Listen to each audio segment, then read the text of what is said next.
ஓம் ஸ்ரீ மகாபெரிவா சரணம். மகாபெரிவா மகிமையில் இன்னைக்கு ஒரு அருமையான அற்புதம் சொல்லலான் இருக்கேன். ஒரு சமயம் மகாபெரிவாளை தரிசனம் பண்ணுறதுக்கு ஒரு வைஷ்ணவ பெண்மணி வந்திருந்தார்.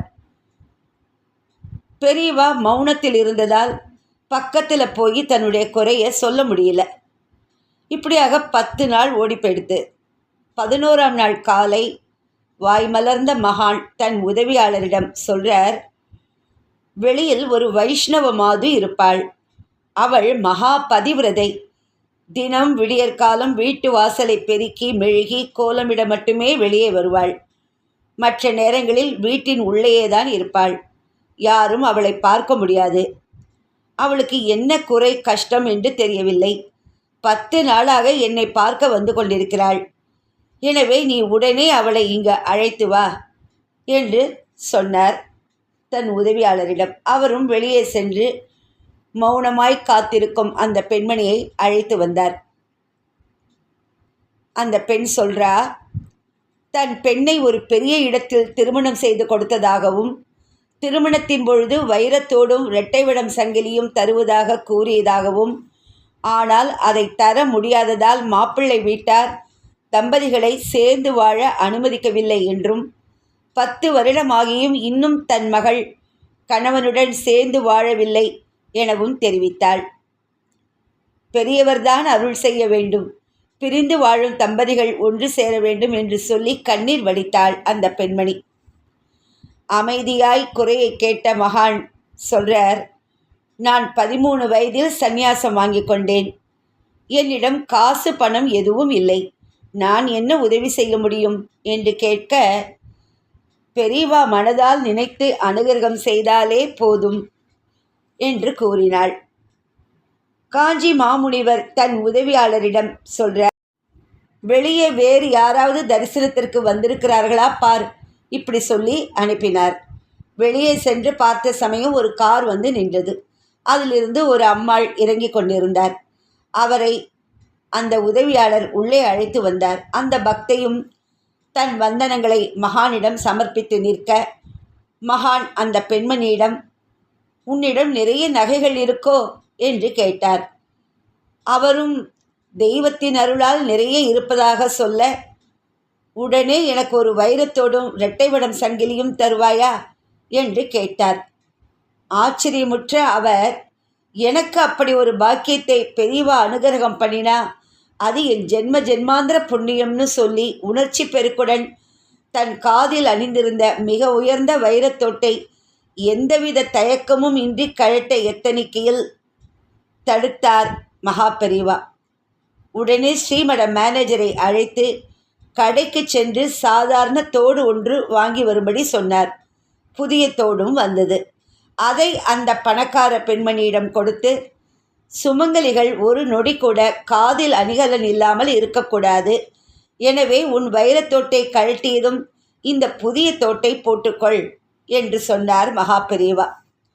மிகவும் மகிழ்ந்த அந்த பெண் தன் வைரத்தோட்டையும் கழுத்தில் அணிந்திருந்த இரட்டைவடம் சங்கிலியையும் கழற்றி மகானின் முன்பு சமர்ப்பித்து ஆனந்தத்தில் நின்றார். கோடீஸ்வரியின் உதார குணத்தையும் பக்தியையும் மெச்சி ஆசிர்வதித்த பிறகு பக்கத்தில் இருந்த பக்தையை காட்டி அவளுடைய குடும்ப பிரச்சனையும் சொல்லி, அவளுக்காகத்தான் நகை கேட்டேன் என்றும் கூறிய பெரியவா, உன் கையாலேயே அந்த அம்மாவிடம் கொடு. மேலும் நீயே அந்த அம்மாவையும் அழைத்து கொண்டு அவரின் பெண் வீட்டிற்கு சென்று இதை கொடுத்து பிரிந்த தம்பதிகளை சேர்த்து வைக்க உதவி செய் என்று சொல்லி, இந்த மாபெரும் கைங்கரியம் செய்வதால் பார்வதி பரமேஸ்வராளை சேர்த்து வைத்த புண்ணியம் உனக்கு வரும் என்றும் வாழ்த்தினார் மகாபெரிவா. அந்த பெண்மணிகள் இருவரும் மனம் மகிழ்ந்து மகானின் கருணையை நினைந்து நெகிழ்ந்து நிறைவுடன் சென்றார்கள். ரொம்ப ஒரு அருமையான அற்புதம். இதைத் தொடர்ந்து இன்னொரு அனுபவம் சொல்லலான் இருக்கேன். பெரியேரி என்ற கிராமத்தைச் சேர்ந்த தியாகராஜன் என்பவர் காஞ்சி ஸ்ரீமடத்தின் அத்தியந்த பக்தர். சென்னையில் ஒரு தனியார் கம்பெனியில் மேலாளராக இருந்தார். அவருடைய மனைவி பெயர் ராஜலக்ஷ்மி. இந்த தம்பதியருக்கு ரவிசங்கர், அருண்குமார் என்கிற 2 மகன்கள், உஷான்னு ஒரு மகள். பணிபுரிந்தபோது வட சென்னையில் தண்டையார்பேட்டை பகுதியில் குடியிருந்தார். தியாகராஜனின் சித்தப்பா கிருஷ்ணமூர்த்தி ஐயர் வேத நெறிமுறைப்படி வாழ்ந்து வந்தவர். மகாபெரிவாளின் பக்தர். பஞ்சாயதன பூஜை என்று சொல்லப்படும் பூஜையை தினமும் செய்வார் தியாகராஜனோட சித்தப்பா. அதாவது மகாகணபதி, சிவபெருமான், பார்வதி தேவி, மகாவிஷ்ணு, சூரிய பகவான் ஆகிய 5 தெய்வ திருமேனிகளுக்கு தினமும் ஒருவர் நடத்துகிற வழிபாடே பஞ்சாயதன பூஜைன்னு சொல்லப்படுகிறது. இந்த பூஜையை எடுத்துட்டா தினமும் செய்யணும். அதுக்கேற்றாற்போல் இந்த வழிபாட்டு விக்கிரகங்கள் அளவில் சிறிதாக, வெளியூர் போனாலும் அதை சுலபமாக எடுத்து செல்லும் விதத்தில் இருக்கும். சுலபமாக செய்ய வேண்டிய பூஜை என்பதால் உலர்ந்த பழங்களை நிவேதனம் செய்தாலே போதும். வில்வம், துளசி போன்றவற்றை கொண்டே வழிபாட்டையும் நடத்திவிடலாம். கிருஷ்ணமூர்த்தி இந்த விக்கிரகங்களை வைத்து பூஜித்து வந்தார் அல்லவா. ஒரு கட்டத்தில் அவருக்கு இனிமேலும் இந்த பூஜையை தொடர்ந்து நம்மால் செய்ய முடியுமா என்ற கேள்விக்குறி எழுந்தது. காரணம், வயதாகிவிட்டபடியால் அவரால் தொடர்ந்து செய்ய முடியாத சூழ்நிலை. இந்த சமயத்தில் தான் தினமும் பூஜித்து வருகிற பஞ்சாயதன விக்கிரகங்களை தியாகராஜனுக்கு வழங்கிவிடலாம் என்று தீர்மானித்தார் கிருஷ்ணமூர்த்தி. அதன்படி ஒரு சுப தினத்தில் சென்னை தண்டையார்பேட்டையில் குடியிருந்து வரும் தியாகராஜனை நேரில் பார்த்து விவரம் சொல்லி கொடுத்துவிட்டார் கிருஷ்ணமூர்த்தி. தன் நெருங்கிய உறவினரான கிருஷ்ணமூர்த்தி கொடுத்த விக்கிரகங்களுக்கு தான் தினமும் பூஜைகள் செய்யலாமா என்பதை மகாபெரிவாளிடம் கேட்டு தெரிந்து கொள்ள விரும்பினார் தியாகராஜன். பெரியவா என்ன சொல்கிறாரோ அதை அப்படியே பின்பற்றலாம் என்பது இவரது எண்ணம். ஒரு நாள் காஞ்சிக்கு போய் பெரியவாளை தரிசித்துவிட்டு தான் கொண்டு போன விக்கிரகங்களை பயபக்தியோடு பெரியவா கிட்ட காண்பித்தார். அவற்றை பார்த்த பெரியவா, இந்த விக்கிரகம் இருக்கட்டும், அது வேண்டாம் என்று சிலவற்றை தேர்வு செய்தார், சிலவற்றை ஒதுக்கினார். மகாபெரிவாளை இவற்றை நேரில் பார்த்து அனுமதியோடு ஆசைகளும் வழங்கியதில் தியாகராஜனுக்கு பரம திருப்தி. இன்று வரை அவரது குடும்பத்தினர் பஞ்சாயதன விக்கிரகங்களுக்கு உரிய வழிபாடுகளை நடத்தி வருகிறார்கள். அப்படி வாழ்ந்து வந்த குடும்பம்தான் பெரியேரி தியாகராஜன் பரம்பரை. தியாகராஜன் குடும்பத்தினர் மகாபெரிவாளுக்கு சாதுர்மாசிய காலத்தில் பிக்ஷாவந்தனம் செய்வது வழக்கம். மகான்களின் உணவுக்கு தேவையான பொருட்களை, அரிசி, பருப்பு, காய்கறிகள் போன்றவற்றை வழங்குவதே பிக்ஷாவந்தனம் என்பது. பக்தர்கள் இப்படி கொண்டு வந்து தருகிற பொருட்கள் மகானுக்கு மட்டும் இல்லை, அங்கு வந்திருக்கக்கூடிய அன்பர்களின் உணவுக்கும் பயன்படுத்தப்படும். அது 1967ஆம் ஆண்டாக இருக்கலாம். அது சாதுர்மாசிய காலம். காஞ்சிபுரம் சென்று பெரியவாளுக்கு பிக்ஷை வழங்கலாம் என்று தீர்மானித்தார் தியாகராஜன். பொதுவாக பிக்ஷை எந்த தினத்தன்று செய்கிறார்களோ அன்றைய தினம் காலையில் ஸ்ரீமடத்துக்கோ அல்லது ஸ்ரீமட முகாமிட்டிருக்கும் இடத்துக்கோ சென்று வழங்குவது பெரும்பாலான பக்தர்களின் வழக்கம். ஆனால் தியாகராஜன் பிக்ஷை செய்ய வேண்டிய தினத்துக்கு முந்தைய தினமே பெரியவா இருக்கும் இடத்துக்கு குடும்பத்தோடு சென்று விடுவார்.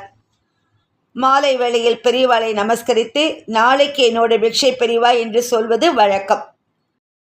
அதன்படி பிக்ஷை நடக்கப் போகிற தினத்துக்கு முதல் நாள் மாலை அலுவலகத்திலிருந்து சீக்கிரம் வீடு திரும்ப முடியவில்லை தியாகராஜனுக்கு. அதனால் திட்டமிட்ட நேரத்தில் நிதானமாக காஞ்சிபுரம் கிளம்ப முடியல. புறப்படுவதற்கு நேரமாகிவிட்டதே என்று இவரின் குடும்பத்தினர் அனைவரும் அடித்து பிடித்து கொண்டு ஒரு காரில் காஞ்சிக்கு பயணித்தனர். காரில் 9 பேர். தியாகராஜனின் மூத்த மகன் ரவிசங்கர் காரை ஓட்டினார். சீக்கிரம் போகணும், பெரியவாளுக்கு நமஸ்காரம் பண்ணி நாளைக்கு பிக்ஷை பண்ண இன்னைக்கு வந்திருக்கேன் பெரியவான்னு அவர்கிட்ட சொல்லணுங்கிற சிந்தனை உள்ளுக்குள் ஓடிக்கொண்டே இருந்தது தியாகராஜனுக்கு.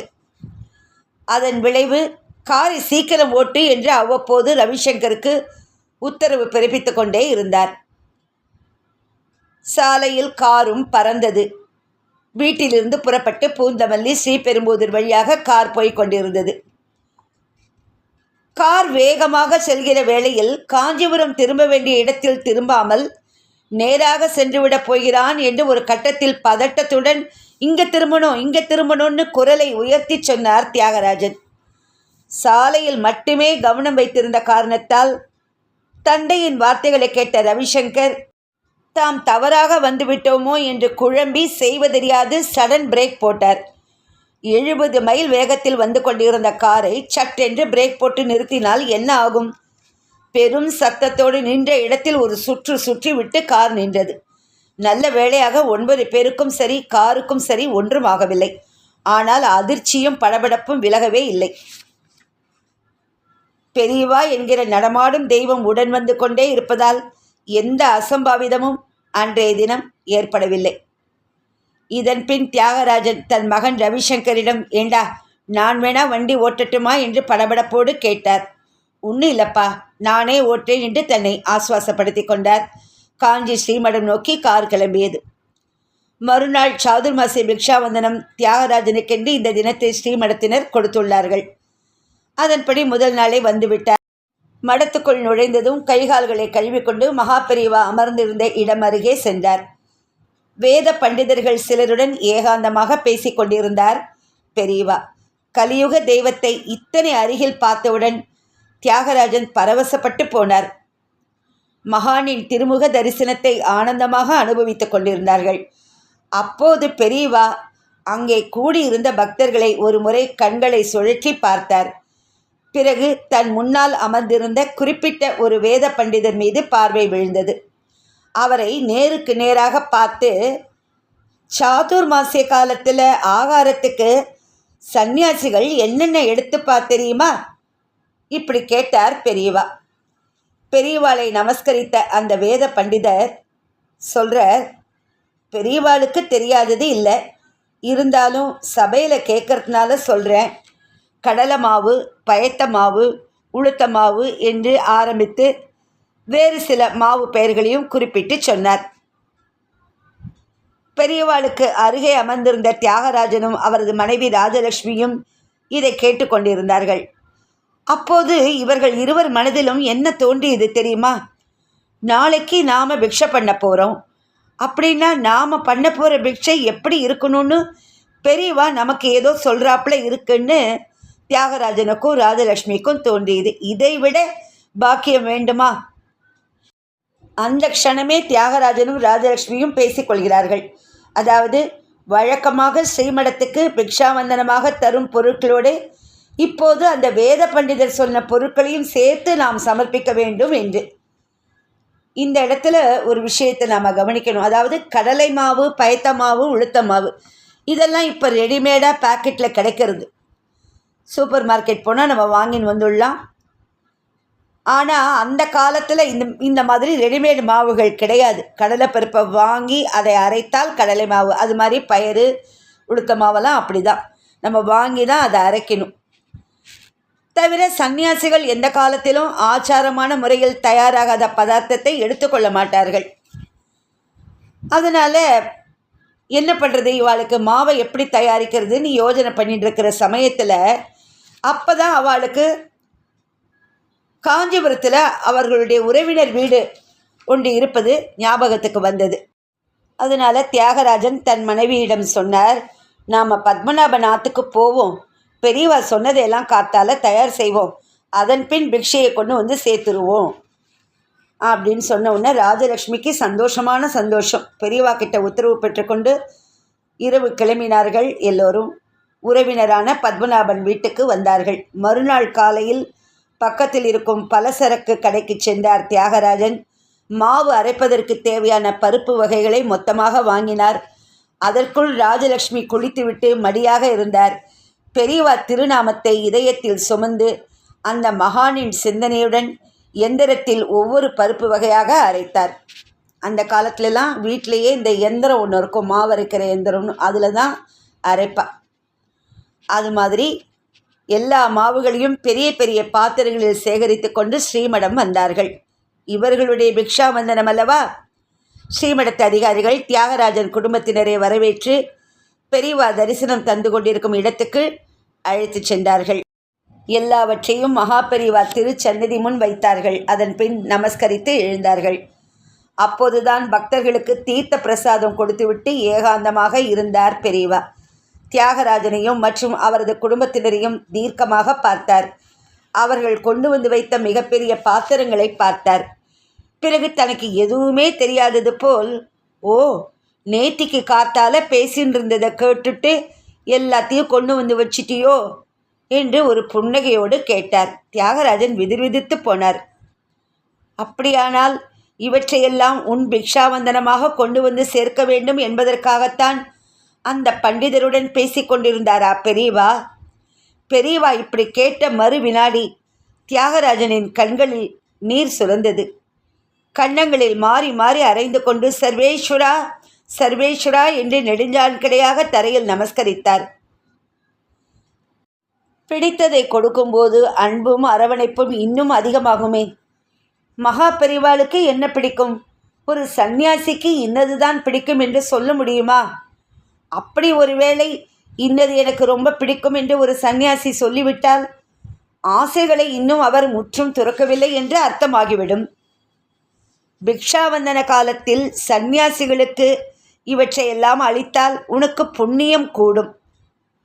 தனது அத்தியந்த பக்தனான தியாகராஜனுக்கு பெரியவா மறைமுகமாக சொன்ன செய்தி இது. ஒரு சில நிமிட இடைவெளிக்கு பிறகு தியாகராஜன் கொண்டு வந்து சேர்த்த மாவு பாத்திரங்களை விரலால் அடையாளம் காண்பித்து பெரியவா கேட்டார், என்ன இதெல்லாம் சேகரிக்கிறதுக்கு சுமார் 300 ரூபாய் ஆகியிருக்குமா? தியாகராஜன் ஆச்சரியப்பட்டு போனார்.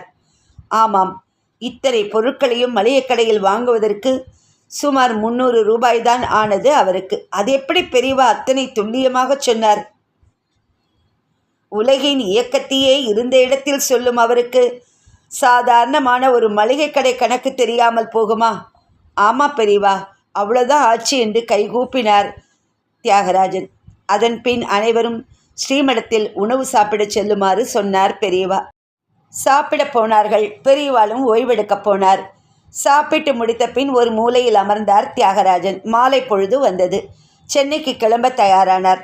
மகா பெரியவாளின் திருச்சன்னதிக்கு சென்றார் குடும்பத்தினருடன். புறப்படுறேன் பெரியவா, உத்தரவு கொடுக்கணும் என்று வேண்டி நின்றார். தன் அணுக்கமான பக்தர்களுக்கு அத்தனை சுலபத்தில் உத்தரவு கொடுத்து விடுவாரா பெரியவா? தனக்கு இன்னொரு அசைன்மெண்ட் பெரியவா வைத்திருக்கிறார் என்பது தியாகராஜனுக்கு எப்படி தெரியும்? இதை அடுத்த பகுதியில் இந்த அனுபவம் என்ன என்று அடுத்த பகுதியில் சொல்கிறேன். ஹரஹர சங்கர ஜெய ஜெயசங்கர, ஹரஹர சங்கர ஜெய ஜெயசங்கர. ஓம் ஸ்ரீ மகாபெரிவா சரணம். நமஸ்காரம்.